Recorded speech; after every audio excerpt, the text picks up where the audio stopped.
Hi there, this is Emily from the Esri Canada Toronto office, and I prepared this three-part series to go over how to make use of your data in some of our ArcGIS apps. So let's continue with part 3 of Data to Apps in 60 minutes or less.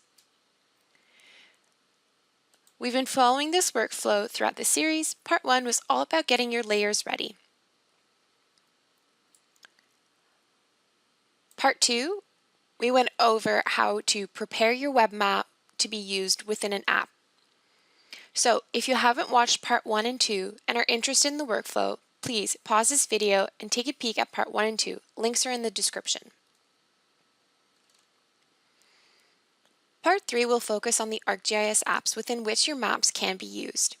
An additional way to share your data and bring it alive with interactive tools. The first step is always about finding the correct app. Keep the end users in mind and consider what the purpose of the app should be. Different configurable apps, Web App Builder, and Operations Dashboard offer various functionality.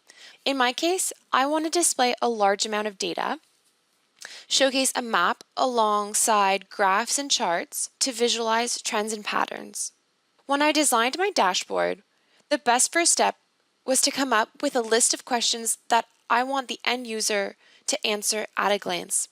The following questions are applicable to our scenario, like how many fire emergencies have happened over a certain number of days or months?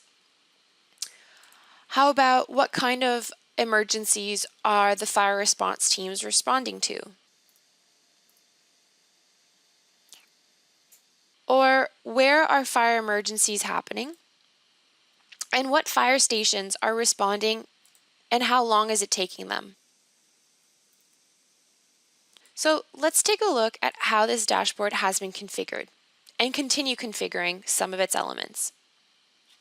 Now earlier I created a new field called call length to display the time it took Edmonton Fire Response Team to respond to a call.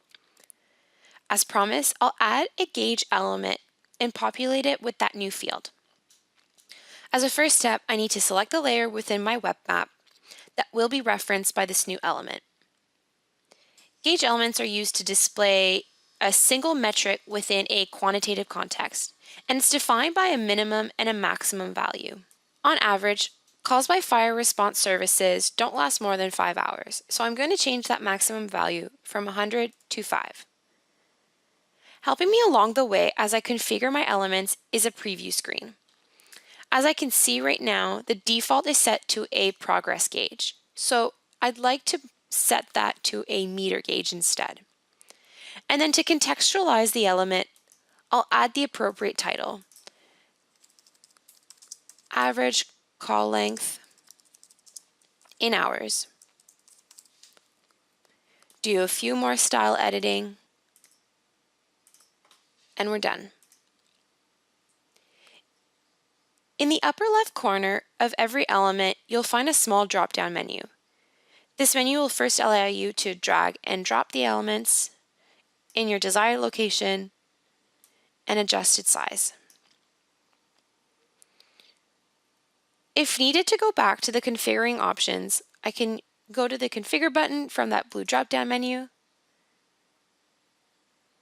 I also have the ability to duplicate or delete that element. Next, I want to add a selector.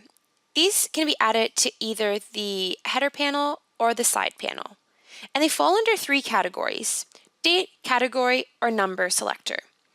My header panel already contains one date selector, so let's take a look at how this is configured. I specified that users can choose from a set of defined options as opposed to a single date from a date picker.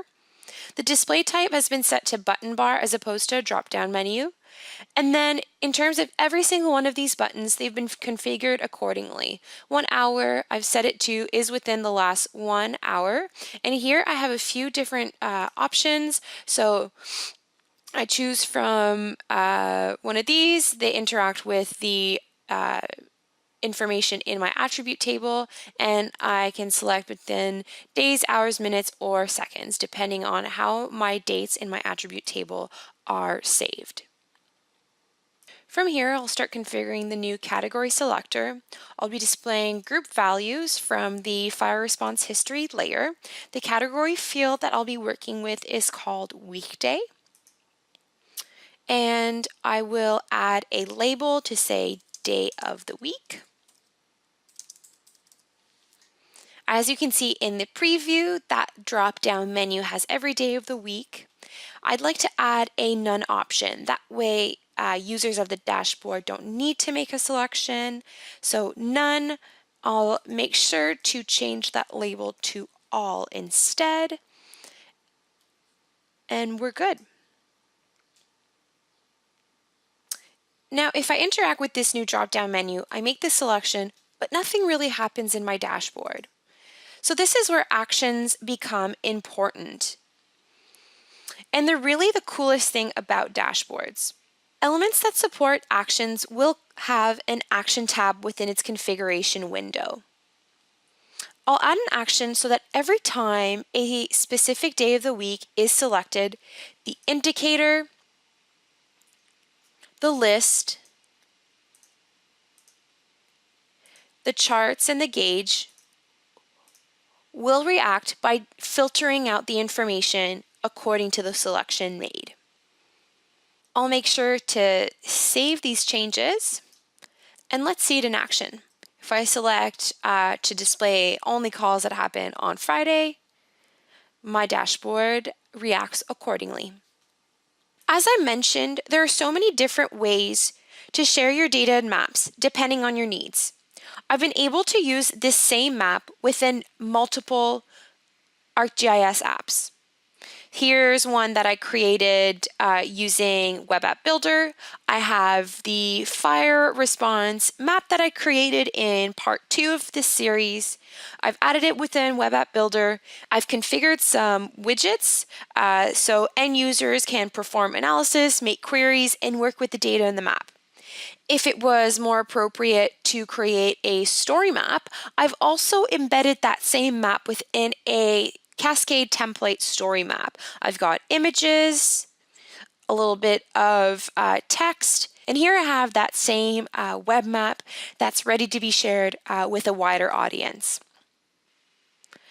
This was Data to Apps in 60 minutes or less. If you're interested in seeing more Esri Canada technical content, please subscribe to our channel.